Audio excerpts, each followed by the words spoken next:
जय हिंद साथियों, आप सभी का स्वागत है आपके अपने चैनल राजू सॉल्यूशन में। आज हम लोग देखने वाले बिहार डीएलएड एंट्रेंस एग्जाम 2025 के लिए जो भी तैयारी कर रहे हैं उनके लिए यहाँ पे सोशल साइंस का बेहद ही खास क्वेश्चन है जो पक्का आपको देखने को मिलेगा। ये सभी PYQ पे आधारित है, ऐसे ही क्वेश्चन पूछे जाते हैं और लगातार हम आप लोग के बीच में शाम को 7 बजे क्लास लेके आ रहे हैं जो आपको एग्ज़ाम के लिए काफ़ी फ़ायदेमंद होंगे। और आपको गवर्नमेंट कॉलेज लाना होगा तो ज़बरदस्त तैयारी करना होगा, वही पढ़ना होगा जो एग्ज़ाम में पूछे जाते हैं। तो चलिए स्टार्ट है। आप लोग फटाफट से आंसर देने का प्रयास करेंगे, जो नहीं है याद करते चलेंगे क्योंकि सभी के सभी इम्पोर्टेंट क्वेश्चन हैं। सवाल है सबसे पहला हमारे पास 21 नंबर कि सिंधु घाटी लिपि भाषा, ठीक है, सिंधु घाटी लिपि की सूचना का स्रोत ज्ञात होता है। यानी सिंधु घाटी सभ्यता में जो सूचना प्राप्त होता है लिपि के रूप में, भाषा के रूप में, वो किससे दिया जाता है, कैसे पता चलता है? क्या आभूषण से, मुहरों से या मूर्तियों से या खिलौने से? तो याद रखेंगे जो लिपि की जो सूचना मिलती है वो मोहरों से, ठीक है। यानी मोहर आप देखते होंगे कि हर जगह पे मारा जाता है, तो इस प्रकार से मोहर मिले थे जिससे लिपि का पता चलता है सिंधु घाटी सभ्यता के। और कुछ ऐसे भाषा लिखे गए जो आज तक के नहीं पढ़ा जा सका है। आगे, निम्नलिखित में कौन सा वेद गद्य और पद दोनों में है? ध्यान समझेंगे क्या दिया हुआ कि कौन सा ऐसा वेद है जो गद्य और पद दोनों में है। क्या ऋग्वेद है, अथर्ववेद है, यजुर्वेद है या सामवेद है? 4 वेद है, आप लोग पढ़ चुके होंगे। तो कौन सा वेद है जिसमें गद्य और पद दोनों वेद में है? याद रखेंगे यजुर्वेद में है। क्या? यजुर्वेद में है। वेरी वेरी सभी के सभी इंपॉर्टेंट है।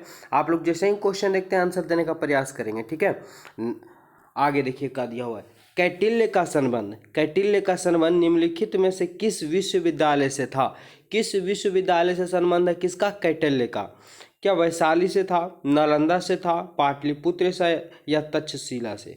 तो याद रखेंगे अगर राइट आंसर की बात करें तो कौटिल्य का जो संबंध था विश्वविद्यालय से वो तक्षशिला विश्वविद्यालय से संबंधित था। ऑप्शन यहाँ पे डी करेक्ट आंसर हो जाएंगे। क्वेश्चन नंबर 24 है, बने रहेंगे वीडियो में शुरू से अंत तक के। वेरी वेरी इंपॉर्टेंट क्वेश्चन है और पक्का यहाँ से देखने को मिलने वाले हैं। निम्नलिखित में से किस सिख गुरु को जहांगीर ने मृत्यु दंड दिया था? आप लोगों को पता होगा सिखों के 10वें गुरु गोविंद सिंह जी थे, ठीक है। और अगर बात करें यहाँ पे तो हमारे पास जो आंसर की बात करें तो यहाँ पे दिया कि सिख गुरु को जहांगीर, है ना, सिख के किस गुरु को जहांगीर ने मृत्यु दंड दे दिया था? तो जहांगीर जो मृत्यु दंड दिया गया था वो किसे दिया गया था? याद रखेंगे ये गुरु अर्जुन देव को दिया गया था। गुरु अर्जुन देव को जहांगीर ने फांसी दे दिया गया था, ठीक है। Option D. आगे बढ़ते हैं। निम्न में से किस ने मुगल काल में ऐतिहासिक विवरण लिखा था? वेरी वेरी इंपॉर्टेंट क्वेश्चन है। क्या बोला है कि निम्न में किसने मुगल काल में ऐतिहासिक विवरण लिखा है? क्या नूरजहां ने या रजिया ने या गुलबदन बेगम ने या जहां आरा बेगम ने? तो किसने लिखा था? याद रखेंगे कि मुगल काल में जो ऐतिहासिक वर्णन किया गया है वो गुलबदन बेगम के द्वारा किया गया है। ऑप्शन यहाँ पे सी करेक्ट आंसर हो जाएंगे। आगे, सब अरब से आए हुए थे, मुगल थे, ठीक है, यहाँ के निवासी इन लोग नहीं थे। सती प्रथा का निषेध किया गया। निषेध यानी विरोध किया गया था। सती प्रथा पता होगा आप लोग को कि जब पति पत्नी में से अगर पति मर जाता था तो पत्नी को जिंदा आग पे डाल दिया जाता था। सती प्रथा बहुत ही खराब प्रथा था, तो इसका विरोध किया गया था। कब किया गया था? याद रखेंगे राइट आंसर की हम बात करें तो यह 1829 ईस्वी में विरोध किया गया था। ऐसे बहुत ज़्यादा मात्रा में हमारे स्वामी सरस्वती, दयानंद सरस्वती इसको किए हैं। बहुत जितने भी लगभग विद्वान थे लगभग सभी ये विरोध किए और धीरे धीरे शिक्षा का विकास हुआ तो ये समाप्त हो गया, अब नहीं होता है। 1917 के कलकत्ता अधिवेशन में कांग्रेस के अध्यक्ष थे। तो 1917 में चंपारण सत्याग्रह आंदोलन गांधी जी भी किए थे, आप लोग को याद होगा।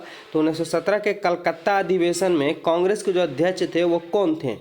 याद रखना है कौन थे ये। तो एनी बेसेंट थे। 1917 के कलकत्ता अधिवेशन हुआ था 1917 में, जिसके अध्यक्ष थे एनी बेसेंट। अगला, पॉवर्टी, है ना, poverty and British rule in India के लेखक थे। Poverty and British rule in India के लेखक कौन थे? वेरी वेरी इंपॉर्टेंट क्वेश्चन है और ये क्वेश्चन पूछा गया, आप लोग देख सकते हैं जा करके, ठीक है। और राइट आंसर की बात करें, पॉवर्टी एंड ब्रिटिश रूल जो था वो दादा नौरोजी के द्वारा लिखा गया था, दादा भाई नौरोजी के द्वारा। ऑप्शन डी यहाँ पर राइट आंसर हो जाएंगे। चलिए आगे देखते हैं। सवाल हमारे पास क्या दिया, 29 नंबर है कि वंदे मातरम के प्रथम संपादक कौन थे? यानी पहली बार जो लिखे थे वो किन के द्वारा किया गया? वंदे मातरम लिखा गया है, जरा बताइए फटाफट से। पहले प्रथम संपादक कौन थे वंदे मातरम का? तो ये जो थे ये थे अरविंद घोष। क्या? अरविंद घोष। ऑप्शन की बात करें यहाँ पे ए करेक्ट आंसर हो जाएगा। चलते हैं अगले सवाल की ओर। क्वेश्चन नंबर 30 हमारे पास कि भारत सरकार ने राष्ट्रगान को कब अधिग्रहण किया था। वेरी वेरी इंपॉर्टेंट क्वेश्चन है। भारत सरकार ने राष्ट्रगान को कब अधिग्रहण किया था। कभी कभी यहाँ से सवाल आपसे पूछ दिया जाता है कि प्रस्तावना को जो है संविधान में कब स्वीकार किया गया था। तो आप लोग प्रस्तावना विद्यालय में पढ़े होंगे, तो लिखा है 26 नवंबर 1949 को एतद द्वारा इस संविधान को अंगीकृत किया जाता है, ठीक है। लेकिन यहाँ पे है कि राष्ट्रगान को, तो राष्ट्रगान को कब किया गया था याद रखेंगे। अगर हम बात कर ले राष्ट्रगान को, तो ये किया गया था 24 जनवरी 1950 ईस्वी को। कब? 24 जनवरी 1950 ईस्वी को राष्ट्रगान का जो है संविधान में क्या किया गया था, तो स्वीकृत किया गया था, उसे अपनाया गया था। आगे बढ़ते अगले सवाल की ओर। हिंदुस्तान सोशलिस्ट रिपब्लिक आर्मी का गठन किसने किया था। आप नाम समझ सकते हैं, तो यहाँ पे धाकड़ आदमी किए हैं क्या कि हिंदुस्तान सोशलिस्ट रिपब्लिक आर्मी का गठन किसने किया था। किसने किया था, तो ये जो किए थे जरा बताएं फटाफट से, आप लोग कमेंट क्या हो जाएगा। तो बात करें हम कि हिंदुस्तान सोशलिस्ट रिपब्लिक आर्मी का जो गठन किए थे वो चंद्रशेखर आज़ाद किए थे। चंद्रशेखर आज़ाद किए थे। आप लोग को इनका कहानी पता होगा, भगत सिंह का कहानी कौन नहीं जानता होगा।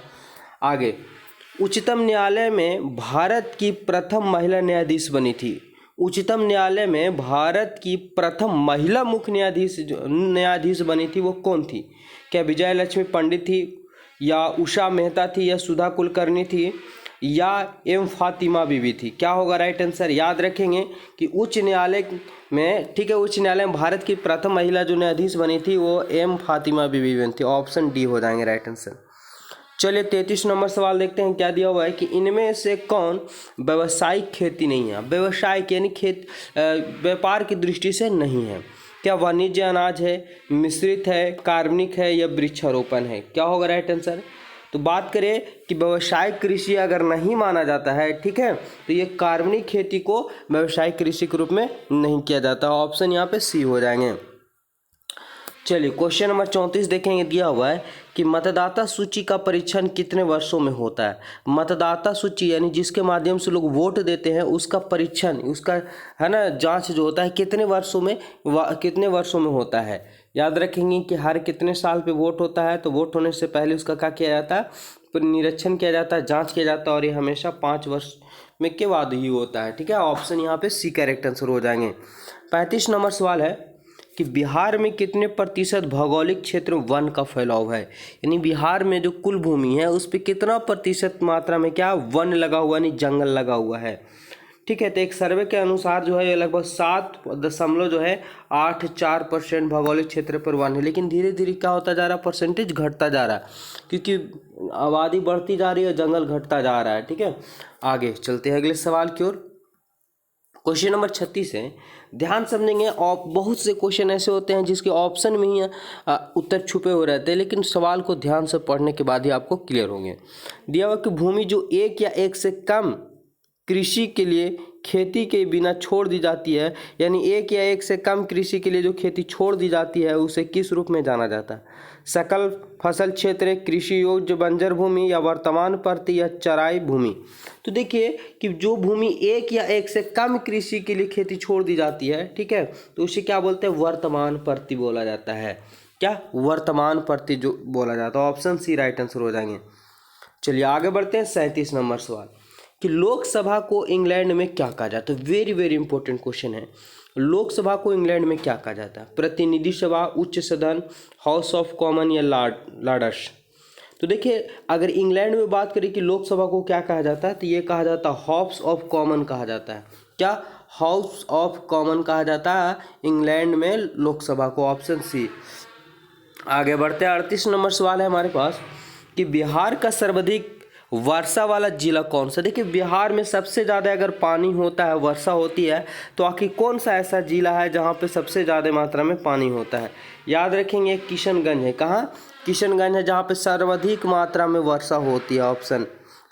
आगे चलिए, संसार की सबसे ऊंची सड़क कहाँ है। वेरी वेरी इंपॉर्टेंट क्वेश्चन है। संसार की सबसे ऊंची सड़क कहाँ है। क्या मनाली से लेह तक के है, लद्दाख उमलिंग तक है, या शिमला से लेह तक के है, या कश्मीर से लद्दाख तक के हैं। तो जब भी अगर बात करें तो ये पहाड़ी क्षेत्र में ही सबसे ऊंची सड़क देखने को मिलती हैं, और ये जो है लद्दाख से है ना, लद्दाख से उमलिंग तक के ये सबसे ऊंची सड़क मानी जाती है, ऑप्शन बी। और चलिए 20 सवाल में से आज आखिरी सवाल ये है सोशल साइंस का। कल इसके बाद 50 मैराथन क्लास करवाएंगे 50 क्वेश्चन का। तो हमारे चैनल से बस जुड़ जाइए। एवरीडे शाम को 7 बजे क्लास मिलता है, जिसको आप जरूर ज्वाइन कर लें। आपको गवर्नमेंट कॉलेज पक्का मिल जाएगा, ठीक है, क्योंकि यहाँ पे हम चुनिंदा क्वेश्चन ही क्लियर करवाएं जो आपको एग्जाम में पक्का देखने को मिलेंगे ही मिलेंगे। प्रथम विश्व युद्ध के बाद 14 सूत्री योजना किसने प्रस्तुत की? तो प्रथम विश्व युद्ध आपको पता होगा, ठीक है, 1914 से लेकर 1918 ईस्वी तक दूसरा हुआ था, 1939 से 1945 तक के हुआ था। तो यहाँ पूछा है कि प्रथम विश्व युद्ध के बाद 14 सूत्री योजना किसने प्रस्तुत की थी, किसने किया था? तो ये किया था वुड्रो विल्सन ने। क्या? वुड्रो विल्सन ने। ऑप्शन डी यहाँ पे करेक्ट आंसर हो जाएंगे। तो उम्मीद करते हैं कि बहुत ही अच्छे से आप लोग समझ में। अगर थोड़ा भी कन्फ्यूजन तो वीडियो को फिर से एक स्पीड बढ़ा के बिल्कुल देख सकते हैं, तो आपको क्या हो जाएगा कि माइंड सेट हो जाएगा और हमेशा के लिए याद भी हो जाएगा। तो मिलते हैं नेक्स्ट वीडियो में, तब तक के लिए सभी को धन्यवाद।